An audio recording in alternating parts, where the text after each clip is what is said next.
O mga kapistolero, nandito tayo ngayon sa Arms Corps Shooting Range. So ang pag-uusapan natin ngayon, gun safety sa range. Ano yung mga dapat at hindi dapat gawin kapag kayo ay nasa range. Kaya without further ado, umpisahan na natin.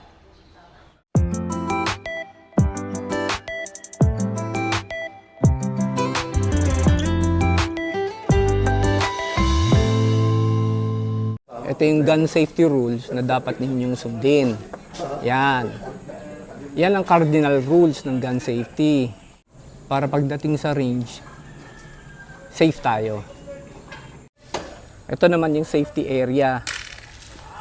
So mga firearms, dito lagi niyo i-clear. At dito rin niyo check kung loaded o hindi. Kaya meron tayong safety area. Dito sa safety area, bawal ang bala. Firearms lang talaga. Okay, sa demonstration natin to, gagamit tayo ng dummy gun. Ito yung mga training gun. Ito yung meron dito sa Arms Corps at nakahiram tayo. So, ang ine-emphasize ko rito, ang mga baril natin dapat laging naka-downrange. Hindi pwede yung pagkatapos mong pumutok, bigla kang tatalikod ng ganyan. Maswa-swipe mo yung mga kapwa mo shooters. So, no yun ha, wag niyong gagawin yun. Kaya nga sa demo na to, gumamit tayo ng dummy gun. Okay? So tatandaan po ninyo ha, wag yung pagkatapos yung pumutok, bigla kayong tatalikod, magsaswipe. Lagi, ang baril ninyo, pagkatapos yung pumutok, lalagay ninyo sa holster. Siyempre, release magazine, pagkatapos yung release magazine, clear nyo muna. Pag na-clear niya, visual inspect ng chamber kung may naiiwang bala. Kung safe na talaga, hammer down mo, tapos lalagay sa holster. Okay? Okay mga kapistolero, isa pang tatandaan ninyo, kapag ka nasa range kayo, titingnan nyo muna kung may tao. Before kayo mag-shoot, titingnan nyo muna. Usually ang RO naman, sisigaw naman yan eh. The range is clear.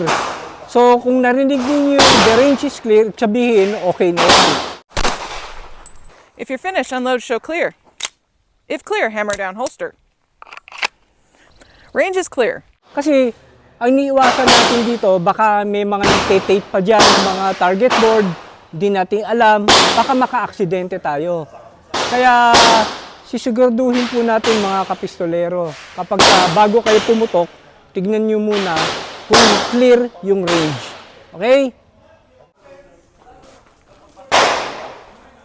Okay, isa pang hindi nyo dapat ginagawa ay yung maglalakad kayo around the range nang merong magazine inserted.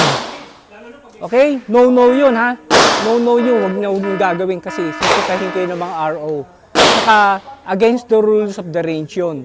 Ulitin ko ha, yung maglalakad kayo around the firing range na may inserted magazine. Bawal po yun.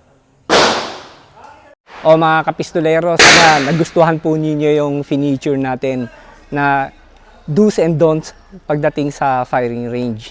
At lagi po ninyo tandaan, safety first ha.